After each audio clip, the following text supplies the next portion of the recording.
Maharashtra assembly ఎన్నికలు ముగిశాయి. అక్కడ ఎన్డీఏ కూటమిదే విజయమని ఎగ్జిట్ పోల్స్ వెల్లడిస్తున్నాయి. హ్యాట్రిక్ విజయంతో బీజేపీ కూటమి పగ్గాలు చేపట్టబోతుందని స్పష్టం చేశాయి. ఎగ్జిట్ పోల్స్ ఫలితాలతో జనసేనాని పవన్ కళ్యాణ్ ఇమేజ్ దేశవ్యాప్తంగా మరింత పెరిగిందన్న అభిప్రాయం వ్యక్తమవుతోంది. ఏపీ డిప్యూటీ సీఎం ప్రచారంతోనే మహారాష్ట్రలో కూటమి విజయానికి బాటలు పడ్డాయన్న టాక్ వినిపిస్తుంది. ఆ క్రమంలో ప్రధాని మోడీ రాజకీయ వారసుడిగా పవన్ కళ్యాణ్ ఫోకస్ అవుతుండడం ప్రాధాన్యతను సంతరించుకుంది.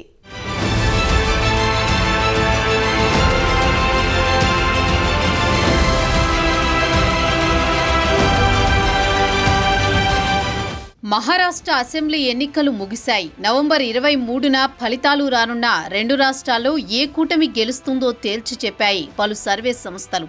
మీడియా సంస్థలు ఓట్ల రూపంలో ప్రజల తీర్పు ఎలా ఇచ్చారనే విషయంపై ఎగ్జిట్ పోల్స్ ఫలితాలు వెల్లడించాయి. ముఖ్యంగా మహారాష్ట్రలోని మొత్తం 288 అసెంబ్లీ నియోజకవర్గాలకు గాను అధికారం చేపట్టడానికి మ్యాజిక్ ఫిగర్ 145 సీట్లు గెలవాలి. అయితే అన్ని సర్వే సంస్థలు బీజేపీ సారథ్యంలోని మహాయుతి కూటమికే పట్టం కట్టాయి.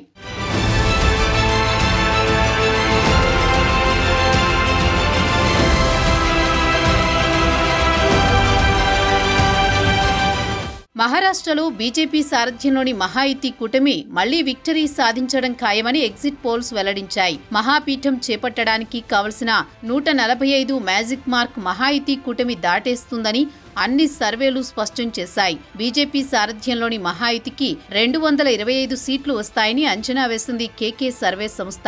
ఇక పీపుల్స్ పల్స్ సంస్థ 182 వరకు ఎన్డీఏ కూటమికి రావచ్చని తేల్చి చెప్పింది. మ్యాట్రిజ్ అనే మరో సర్వే సంస్థ మహాయుతికి 150 నుంచి 170 సీట్లు, చాణక్య సంస్థ 150 నుంచి 160 సీట్లు వరకు వస్తాయని అంచనా వేసింది.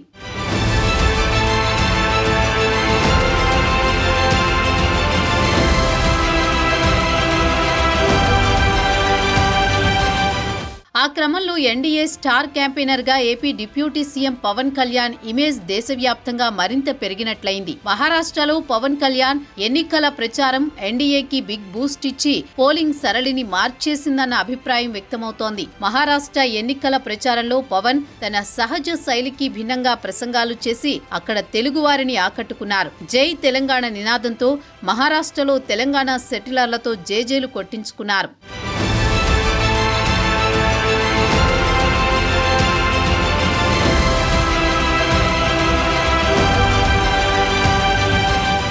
మహారాష్ట్ర ఎన్నికల ప్రచారంలో పవన్ తన సహజ శైలికి భిన్నంగా దూకుడు ప్రదర్శించారు. ఎన్డీఏ అభ్యర్థులకు మద్దతుగా మహారాష్ట్రలో పోలింగ్ కి ముందు 2 రోజులు ప్రచారం చేసిన AP deputy CM Pawan Kalyan 5 సభలు 2 రోడ్ షోలలో పాల్గొని ప్రసంగించారు. తన ప్రసంగాలలో ఆర్ఎస్ఎస్ కు మద్దతుగా కీలక వ్యాఖ్యలు చేసిన పవన్ సనాతన ధర్మం గురించి అద్భుతంగా ప్రసంగించి మరోసారి నేషనల్ లెవెల్లో ఫోకస్ ను తన వైపు తిప్పుకున్నారు.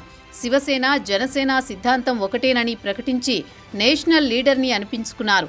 అదే సమయంలో తొలిసారి తెలంగాణ గురించి మాట్లాడి మరాఠా శౌర్యం తెలంగాణ పోరాట స్ఫూర్తిని కళ్లకు కట్టినట్లు చూపించి ఆకట్టుకున్నారు.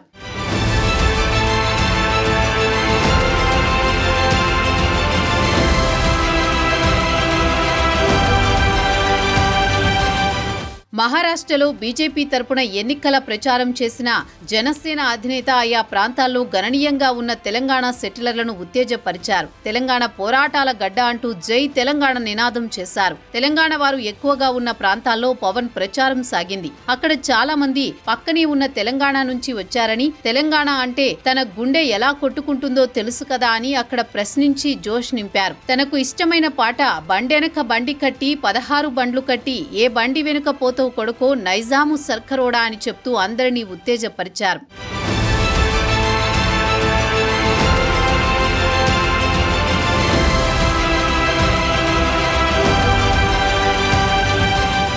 మహారాష్ట్ర ఎన్నికల ప్రచారంలో తెలంగాణ అంశాన్ని పవన్ కళ్యాణ్ ప్రస్తావించినప్పుడు స్థానికుల నుంచి అభిమానుల నుంచి భారీ స్థాయిలో హర్షం వ్యక్తమైంది. ఆయన ప్రసంగించినంతసేపు సభా ప్రాంగణం కరతాళ ధ్వనులతో మారుమ్రోగిపోయింది. ఎన్డీఏ కూటమి ఏపీలో సాధించిన చారిత్రక విజయం గురించి ప్రతి సభలోనూ వివరించారు. పవన్ ఇమేజ్ కి తగ్గట్టే మహారాష్ట్ర టూర్లో బీజేపీ పెద్దలు పవన్ కళ్యాణ్ కు అత్యంత ప్రాధాన్యత ఇచ్చారు.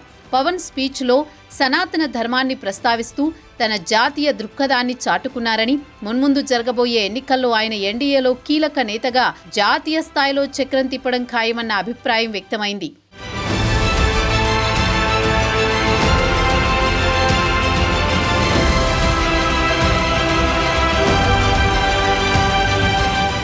ఆ క్రమంలో తాజా ఎగ్జిట్ పోల్స్ లో కూటమి విజయం తథ్యమని స్పష్టమైంది. మహారాష్ట్ర బీజేపీ కూటమిని ఓడించడానికి కాంగ్రెస్ సారథ్యంలోని ఇండియా కూటమి సర్వశక్తులు ఒడ్డింది. అక్కడ హోరాహోరీ పోరు ఖాయమని అందరూ భావించారు. అయితే పవన్ కళ్యాణ్ ప్రచారంతో సీన్ మారిపోయిందంటున్నారు. పవన్ ఎఫెక్ట్ తో చివరి రోజుల్లో పోలింగ్ సరళి కాషాయ కూటమికి అనుకూలంగా మారిందంటున్నారు. ఇప్పుడు మహారాష్ట్రలో బీజేపీ కూటమి హ్యాట్రిక్ కొడితే పవన్ కళ్యాణ్ తిరుగులేని నాయకుడిగా ఎదగడం ఖాయంగా కనిపిస్తోంది. అదే సమయంలో మోదీ రాజకీయ వారసుడిగా పవన్ ఫోకస్ అవుతుండడం ప్రాధాన్యత సంతరించుకుంది.